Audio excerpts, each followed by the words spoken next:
हरियाणा की हर अपडेट के लिए बेल आइकन दबाएं और सब्सक्राइब करें STV हरियाणा न्यूज। नमस्कार, आप देख रहे हैं हरियाणा न्यूज और मैं हूं आपके साथ शुभेंदु सिंह। कोरोना वायरस की नई लहर पिछले साल की याद दिला रही है और देश में लगातार बढ़ रहे कोरोना के मामलों के बाद स्थिति खतरनाक होती चली जा रही है। और यही वजह है कि पीएम मोदी ने 8 अप्रैल को सभी राज्यों के मुख्यमंत्रियों के साथ बैठक करने का फैसला लिया है। एक रिपोर्ट आप देखिए।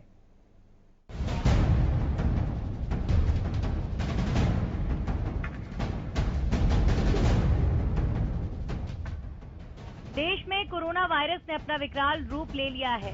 पिछले कई दिनों से देश में हर रोज कोरोना के आंकड़ों में बढ़ोतरी हो रही थी। विश्व स्तर पर कोरोना की स्थिति देखें तो अमेरिका और ब्राजील के बाद भारत तीसरे नंबर पर है। 8 जनवरी को अमेरिका में एक ही दिन में 3 लाख नए मामले सामने आए थे। ब्राजील में 25 मार्च को एक दिन में 1,158 नए कोरोना मामले दर्ज हुए थे। वहीं रविवार को एक ही दिन में भारत में कोरोना के 1,03,844 नए मामले सामने आने के बाद भारत ने एक दिन में कोरोना के नए मामलों में ब्राजील को पीछे छोड़ दिया है। कोरोना के बढ़ते मामलों ने सरकार की भी नींद उड़ाकर रख दी है। युद्ध स्तर पर वैक्सीनेशन अभियान के बावजूद कोरोना के मामले लगातार उछाल मार रहे हैं। यही वजह है कि पीएम मोदी ने 8 अप्रैल को सभी राज्यों के मुख्यमंत्रियों के साथ बैठक करने का फैसला लिया है। रविवार को 1 लाख से ज्यादा मामलों की पुष्टि होने के बाद राहत की बात यह है कि सोमवार को नए मामलों में कमी देखी गई है। ताजा सरकारी आंकड़ों के मुताबिक 24 घंटे में कोरोना के 96,982 नए मामले सामने आए हैं और एक दिन में 446 लोगों की जान गई है। यही वजह है कि कोरोना वायरस की ये नई लहर पिछले साल की याद दिला रही है और कई मामलों में उससे भी खतरनाक नजर आ रही है। कोरोना देश में हर आम और खास शख्स को अपनी चपेट में ले रहा है। देश के दूसरे राज्यों की तरह ही हरियाणा में भी कोरोना के मामलों में लगातार इजाफा हो रहा है। प्रदेश में ताजा आंकड़ों के मुताबिक बीते 24 घंटे में 2040 नए कोरोना मरीजों की पुष्टि हुई है, जबकि 8 लोगों की कोरोना की वजह से मौत हो चुकी है। एक दिन में गुरुग्राम में 581 नए कोरोना मरीज सामने आए हैं। इसी तरह करनाल में 200, अंबाला में 185, कुरुक्षेत्र में 170, फरीदाबाद में 154, पंचकुला में 124, यमुनानगर में 123, जींद में 111, सोनीपत में 66, पानीपत में 59, हिसार में 49, फतेहाबाद में 43, रोहतक में 42, कैथल में 37, सिरसा में 32, झज्जर में 21, चरखी दादरी में 13, रेवाड़ी में 10, महेंद्रगढ़ में 8, भिवानी में 6 और पलवल में 5 और नूंह में 1 नए मामले की पुष्टि की गई है। लगातार बढ़ते कोरोना के मामलों को लेकर सरकार सतर्क है। नागरिकों से मास्क पहनने और सामाजिक दूरी को बनाए रखने की अपील की जा रही है। ऐसे में आम नागरिकों का भी फर्ज बनता है कि वो सरकार की ओर से जारी निर्देशों का पालन करें और कोविड के खिलाफ जारी जंग में अपना योगदान दें। Bureau report, Haryana news.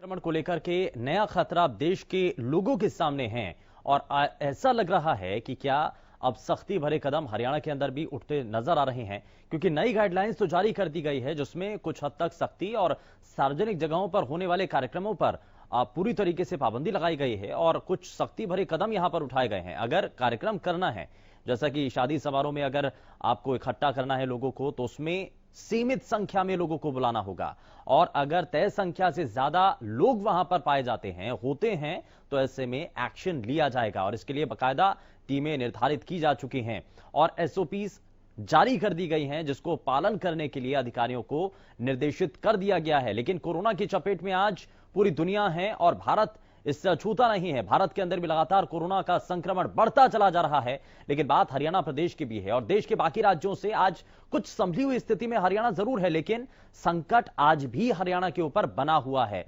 और इसीलिए अब हरियाणा की सरकार इस पर क्या कदम उठाने जा रही है। एक तरफ स्कूल खुले हुए हैं, लगातार इस पर भी बात हो रही है, क्योंकि आप इससे पहले जैसे ही स्कूल खुले थे, स्कूल खोलने का सरकार ने फैसला लिया, उसके कुछ समय बाद ही स्कूलों के भीतर से संक्रमण के एकाएक तेजी के साथ मामले सामने आए। कई बच्चे कोरोना संक्रमित हुए और उसके बाद अध्यापक जो हैं वो भी इसके संपर्क में आ जाते हैं, वो भी संक्रमित हो जाते हैं और ये जो संख्या है वो दिनों दिन बढ़ती चली जाती है। और इसीलिए बार बार ये सवाल पूछा जाता है कि आखिर सरकारी स्कूलों को अभी भी खोले रखना कितना सही है? क्या अब सरकार को इस पर कोई बड़ा कदम उठा लेना चाहिए, या अब जब बढ़ता संक्रमण हम देख रहे हैं तो सबसे पहले हमें क्या करना होगा? हमें क्या सरकारी स्कूलों को फिलहाल के लिए बंद कर देना चाहिए, कुछ समय तक के लिए अभी स्कूलों को रोक देना चाहिए, और क्या और दूसरे कदम उठाए जाने चाहिए? क्योंकि सार्वजनिक जगहों पर हम देखते हैं कितना नियमों का पालन हो रहा है, कितनी जगहों पर ऐसा है कि लोग चेहरे को ढक करके रख रहे हैं, सोशल डिस्टेंसिंग का पालन कर रहे हैं, कितना ऐसा सब कुछ हो रहा है, कितना नियमों का पालन हो रहा है। और जहां ऐसे नियमों का पालन नहीं हो रहा है, क्या वहां पर सख्ती बरती जा रही है? क्या वहां पर अभी तक एक्शन लिया गया है? ये ऐसी कई चीजें हैं जिसको लेकर के लगातार अब अधिकारी जो हैं वो इस पर बात कर रहे हैं।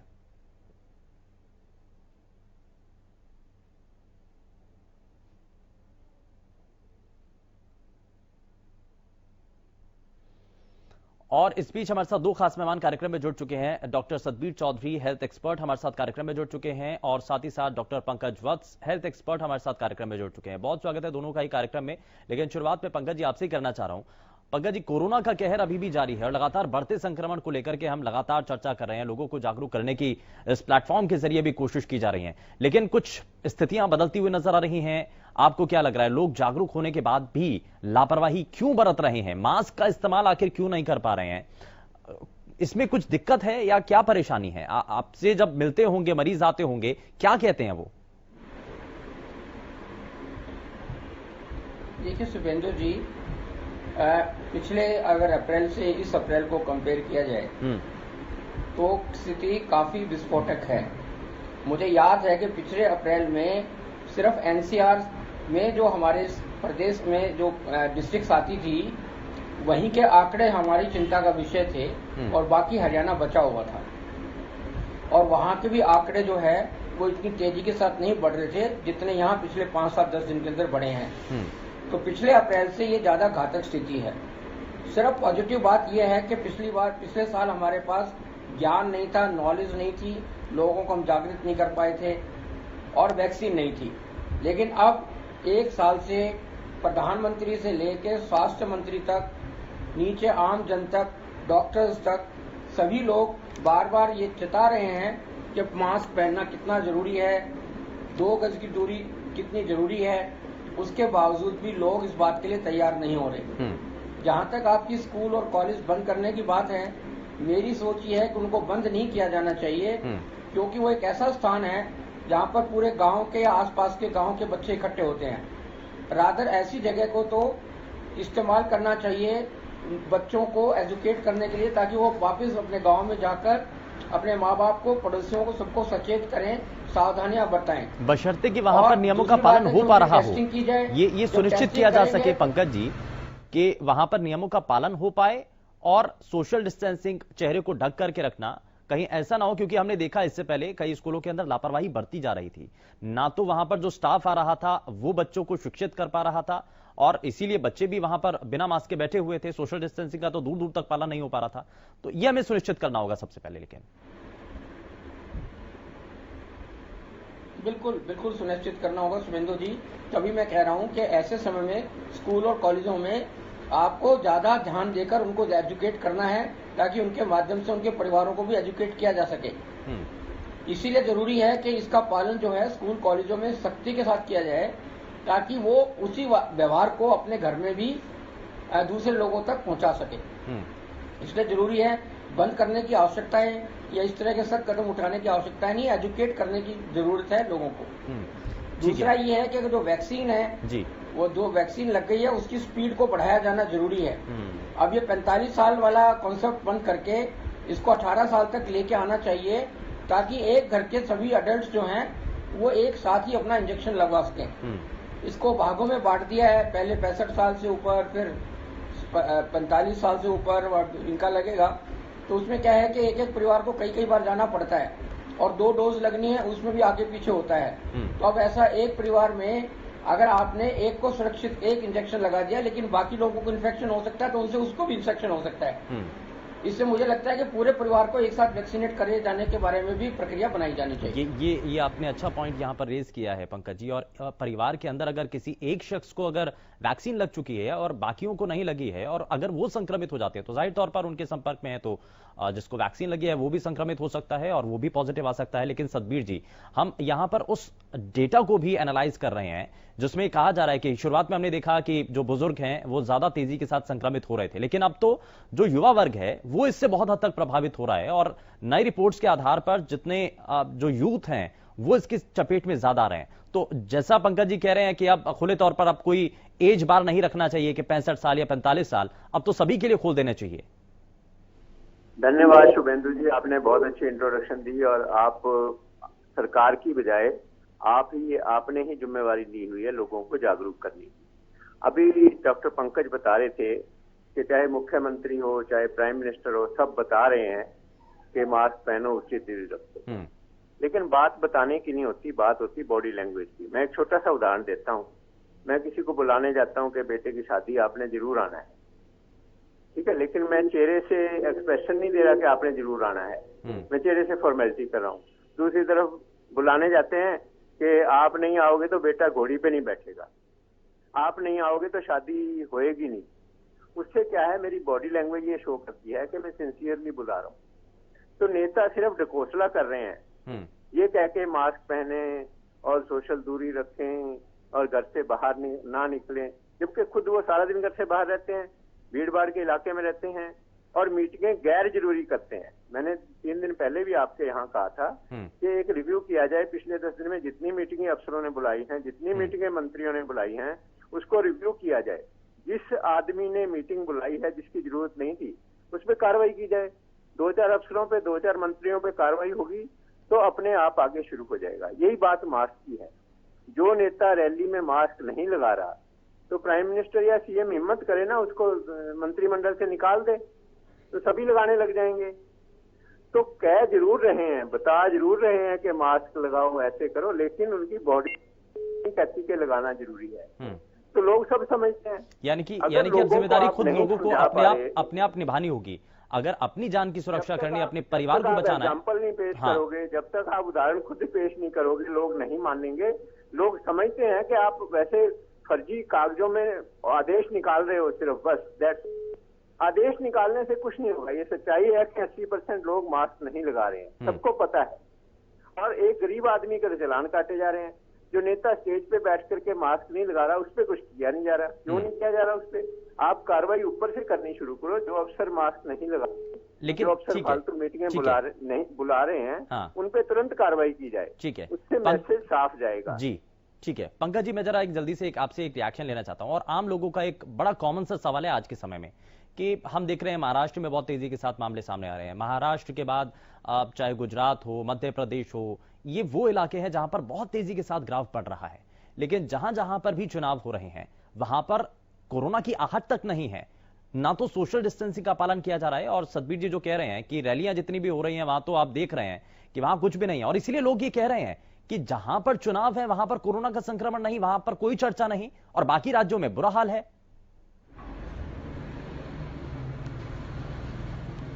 मुझे लगता है कि वहां पे टेस्टिंग नहीं हो रही है। वहां पे टेस्टिंग नहीं की जा रही है, क्योंकि अगर टेस्टिंग करते और ऐसा माहौल बनाते तो वहां पर भी इस तरह के आंकड़े अगर आते तो लोग वोट देने के लिए नहीं जाते।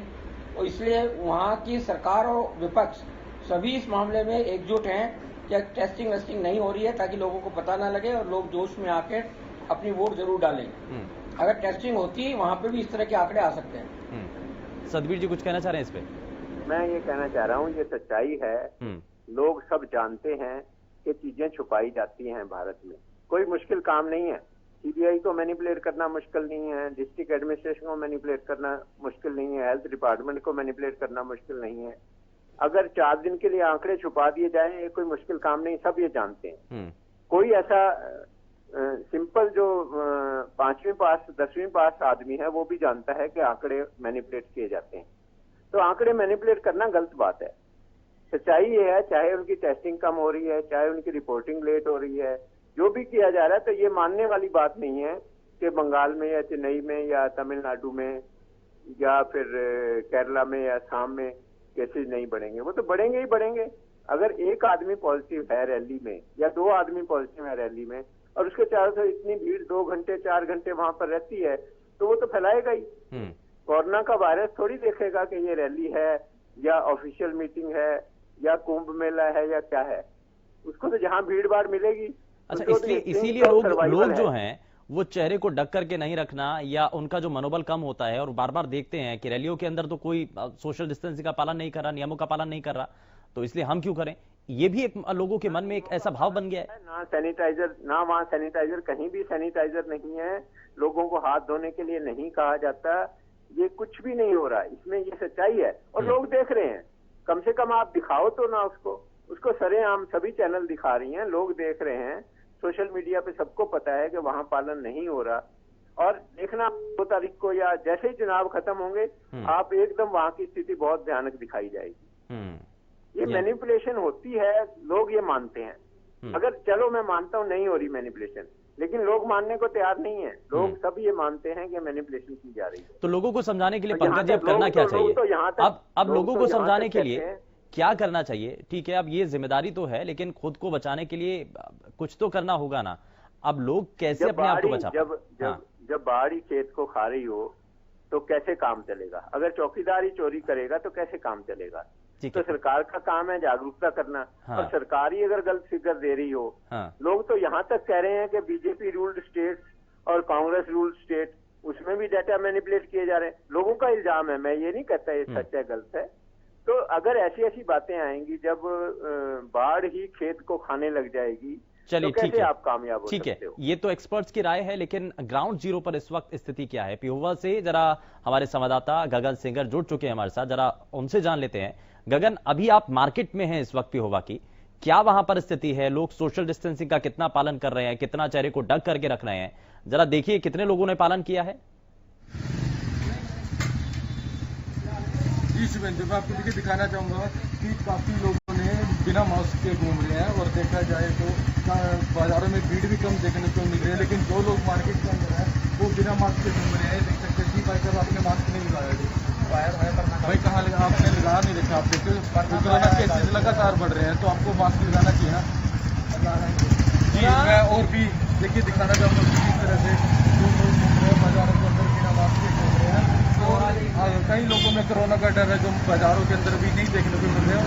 कई लोग ऐसे हैं जो बाजारों के अंदर बिना मास्क के घूम रहे हैं। जी सर, आपने मास्क नहीं लगाया जी, आपने मास्क नहीं लगाया, कोरोना का आपको डर नहीं है जी? देखिए देख सकते हैं कि किस तरह से ये देखिए बिना हेलमेट के और बिना मास्क के लोग मार्केट के अंदर घूम रहे हैं। तो मेरे देखिए दुकानदार भी आप देख सकते हैं बिना मास्क के किस तरह से बैठे हुए हैं। जी सर, आपने बिना मास्क के आप बैठे हुए हैं, आप लगातार यानी आपको देखना चाहिए कि कोरोना केसेस लगातार बढ़ रहे हैं, तो आपको बैठना चाहिए मास्क लगाकर। जी, ये प्रशासन की जिम्मेवारी है, प्रशासन का फर्ज बनता है कि कम से कम बाजार में 1 या 2 चक्कर लगाएं, सबको दुकानदारों को बोले, कस्टमर को बोले, सब जगह बोले मास्क लगाएं।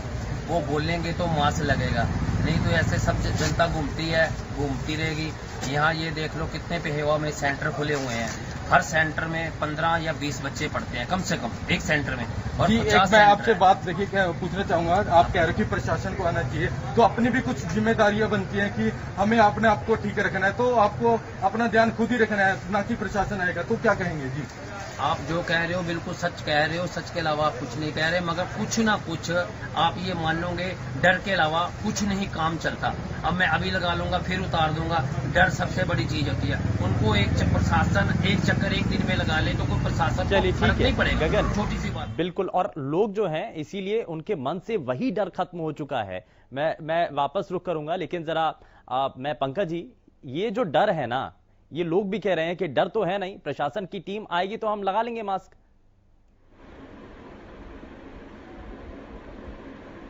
देखो एक बात सुनो, बहुत सिंपल सी बात है कि जब कोरोना और कोरोना के कारण लाखों डेथ पूरे विश्व में हुई, हिंदुस्तान में हुई, आपके गांव में हुई, आपके घर पड़ोस में हुई, उसका भय भी अगर आपको आक्रांतित नहीं कर पा रहा है, आपको आपका कोरोना के प्रति व्यवहार नहीं बदल पा रहा है, तो प्रशासन का बहुत ज़्यादा इन्वॉल्वमेंट नहीं है, क्योंकि प्रशासन प्रत्येक व्यक्ति पर तक नहीं पहुंच सकता, आपके घर में नहीं पहुंच सकता, 24 घंटे आप पर नियंत्रण नहीं रख सकता। इसलिए ये जो भय जो है वो आपको अपने जीवन का भय आपको लगना चाहिए कि कोरोना से अगर आपको कुछ हो गया तो आपके परिवार का क्या होगा।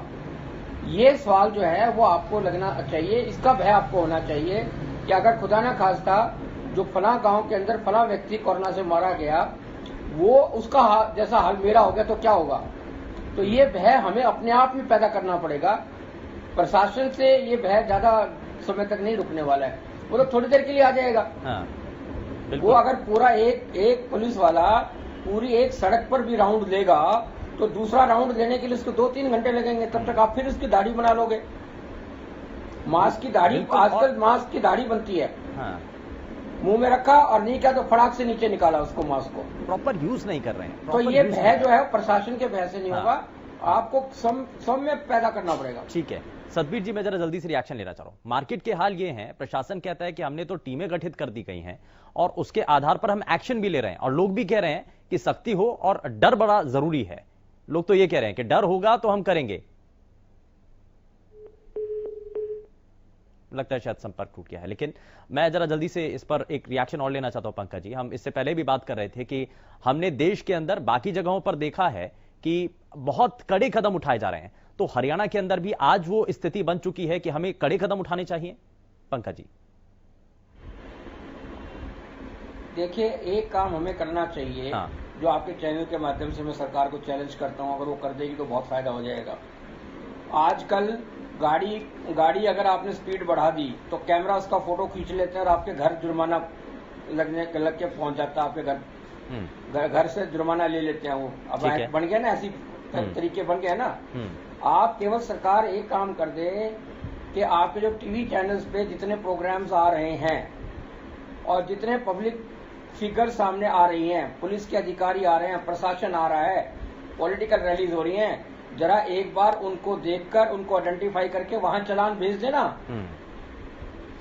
बिल्कुल, अगर ये एक्शन ले लिया जाएगा तो लोगों के अंदर एक डर भी होगा कि कार्रवाई हो रही है, क्योंकि अभी सबसे ज्यादा लोगों के मन में यही भाव है कि एक्शन तो हो नहीं रहा है, रैलियां हो रही हैं खुले और तो लाइव पकड़े जा रहे हैं। शुभेंदु जी बिल्कुल। खैर, बहुत शुक्रिया पंकज जी, आप जुड़े हमारे साथ। सतबीर चौधरी जी, बहुत शुक्रिया, आप भी जुड़े हमारे साथ कार्यक्रम में। आपने बहुत सारी महत्वपूर्ण बातें रखी हैं, लेकिन कोरोना की जो हाई स्पीड है उस पर ब्रेक लगाने के लिए प्रशासन को बड़ी जिम्मेदारी के साथ काम करना होगा, तभी इस बढ़ते संक्रमण को हम रोक पाएंगे, कम कर पाएंगे। फिलहाल के लिए बस उतना ही।